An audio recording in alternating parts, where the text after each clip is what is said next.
মোৰ প্ৰতি যি মৰম, আমাৰ প্ৰতি যি বিশ্বাস আস্থা, এইটো আজি আমি দেখিবলৈ পাই আমি অভিভূত হৈছোঁ। আৰু মই ভাবোঁ যে যি নতুন দায়িত্ব মই পাইছোঁ, এই দায়িত্ব পালন কৰাৰ ক্ষেত্ৰত, এই ৰাইজৰ প্ৰতি থকা মোৰ দায়িত্বখিনি পালন কৰাৰ ক্ষেত্ৰত যাতে ভগৱানে মোক আশীৰ্বাদ কৰে, তাকে আজি দিনটো মই কামনা কৰিছোঁ। নাই ভূমিকা নিশ্চিতভাৱে মই বঙাইগাঁও সমষ্টি চাব লাগিব প্ৰথম কথাটো। আৰু বৰপেটা লোকসভা সমষ্টিত 10টা বিধানসভা সমষ্টি আছে, আৰু 10টা বিধানসভা সমষ্টিকে মই সময়ভাৱে তেওঁলোকৰ প্ৰতি থকা দায়িত্বখিনি মই পালন কৰিবৰ কাৰণে আগবাঢ়িছোঁ। নাই ডেফিনেটলি এনডিএ চৰকাৰ গঠন হ'ব, এনডিএ চৰকাৰ গঠন হ'ব। এটা বস্তুটো তেওঁলোকে পূৰ্বৰপৰা পাইছোঁ আপোনালোকে। আৰু যিখন চৰকাৰ হ'ব সেই এনডিএ চৰকাৰ হ'ব, আৰু নৰেন্দ্ৰ মোদী ডাঙৰীয়াও প্ৰধানমন্ত্ৰী হ'ব, ভাৰতবৰ্ষৰ প্ৰধানমন্ত্ৰী হ'ব।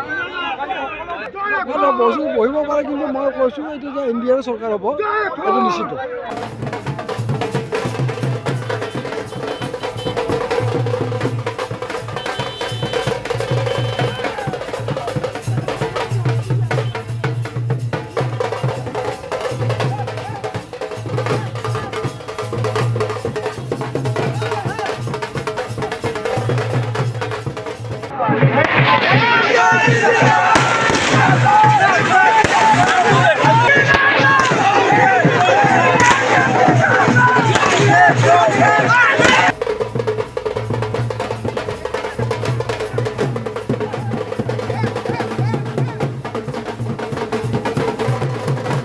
মোৰ প্ৰতি যি মৰম, আমাৰ প্ৰতি যি বিশ্বাস আস্থা, এইটো আজি আমি দেখিবলৈ পাই আমি অভিভূত হৈছোঁ।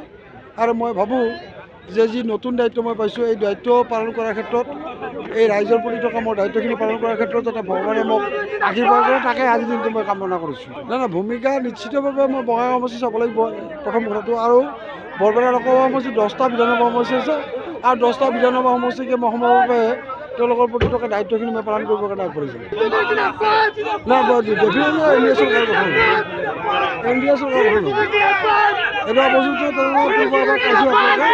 আৰু যিখন চৰকাৰ হ'ব সেই এনডিএ চৰকাৰ হ'ব, আৰু নৰেন্দ্ৰ মোদী ডাঙৰীয়াও প্ৰধানমন্ত্ৰী হ'ব, ভাৰতবৰ্ষৰ প্ৰধানমন্ত্ৰী হ'ব। এটা বস্তু বহিব পাৰে, কিন্তু মই কৈছোঁ এইটো যে এনডিএৰ চৰকাৰ হ'ব, এইটো নিশ্চিত।